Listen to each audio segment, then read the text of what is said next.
Everyone, SOL के semester exam शुरू होने वाले हैं। इस वीडियो में हम बात करेंगे डिपार्टमेंट वाइज, यानी कि पॉलिटिकल साइंस का पेपर है, इकोनॉमिक्स का, कॉमर्स का, तो डिपार्टमेंट वाइज आपका पैटर्न किस तरह का रहता है, बेसिकली कितने नंबर ऑफ क्वेश्चंस आएंगे और उसमें से कितने आपको करने पड़ेंगे। आइए इस वीडियो में बात करते हैं। सबसे पहले ये बात समझ लीजिए, जो आपके मेन सब्जेक्ट हैं मेनली उन्हीं को मैं टारगेट कर रहा हूँ, जैसे डिसिप्लिन के और जनरिक के सब्जेक्ट।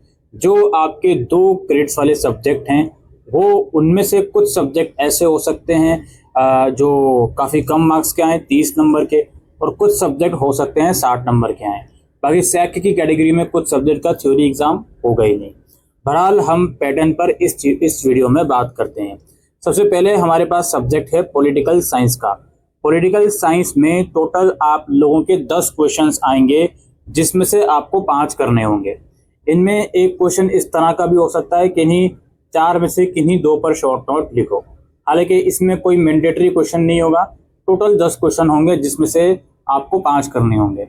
फिर आता है आपका हिस्ट्री। हिस्ट्री के अंदर टोटल 8 क्वेश्चंस होते हैं, जिसमें से आपको कोई 4 करने होते हैं। हिस्ट्री के अंदर ऐसी प्रोबेबिलिटी शायद बन सकती है कि कोई एक आधा क्वेश्चन में इंटरनल चॉइस भी हो। ओवरऑल चॉइस तो रहेगी 8 में से 4 की, लेकिन ऐसा भी हो सकता है कोई एक आधा क्वेश्चन में इंटरनल चॉइस भी हो सकती है। ठीक है। फिर आता है इकोनॉमिक्स। इकोनॉमिक्स में कुछ ऐसी कहानी बन सकती है, या तो आपको टोटल 8 क्वेश्चंस दे दिए जाएंगे, जिसमें से आपको 5 करने होंगे, या फिर इकोनॉमिक्स के अंदर मल्टीपल पार्ट्स भी आ सकते हैं। ठीक है, पार्ट ए, पार्ट बी या इवन पार्ट सी भी, और हर पार्ट में से आपको कुछ कुछ क्वेश्चंस करने होंगे। ओवरऑल 90 नंबर का ही पेपर आएगा मेन सब्जेक्ट का। उस हिसाब से नंबर ऑफ क्वेश्चन के जो हर क्वेश्चन के जो मार्क्स हैं वो डिवाइडेड रहेंगे।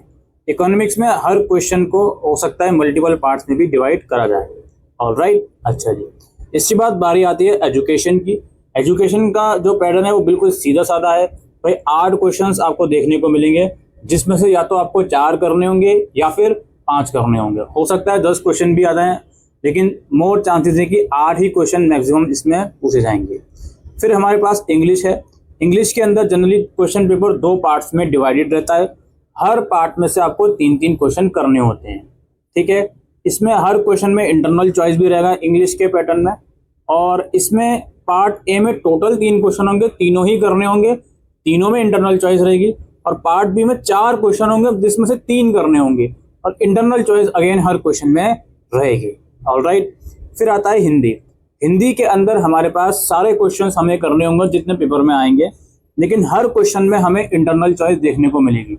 हिंदी के अंदर जनरली पहले क्वेश्चन में क्या होता है भाई, कुछ गद्यांश या फिर कुछ पंक्तियां दे दी जाती हैं, उन्हें सॉल्व करना होता है। हर पार्ट में इंटरनल चॉइस होती है, इसमें पहले क्वेश्चन में भी, और हर एक दूसरे तीसरे क्वेश्चन में इसमें ओवरऑल इंटरनल चॉइस आपको देखने को मिलेगी। फिर हमारे पास फाइनली आता है कॉमर्स। कॉमर्स के अंदर भी कुछ इस तरह की कहानी होगी।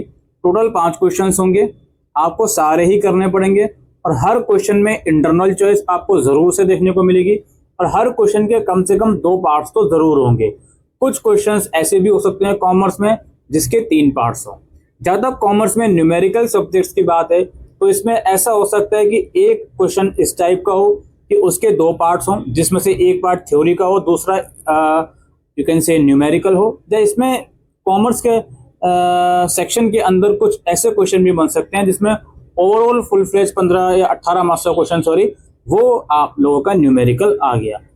ठीक है। या इसमें न्यूमेरिकल वाले पेपर में ऐसा भी देखने को मिला है कि एक क्वेश्चन के 3 पार्ट्स रख दिए और तीनों ही थ्योरेटिकल पार्ट्स आ गए। इस तरीके से आप लोगों के अलग अलग सब्जेक्ट्स के एग्जामिनेशन पैटर्न बनेंगे DU एसओएल के।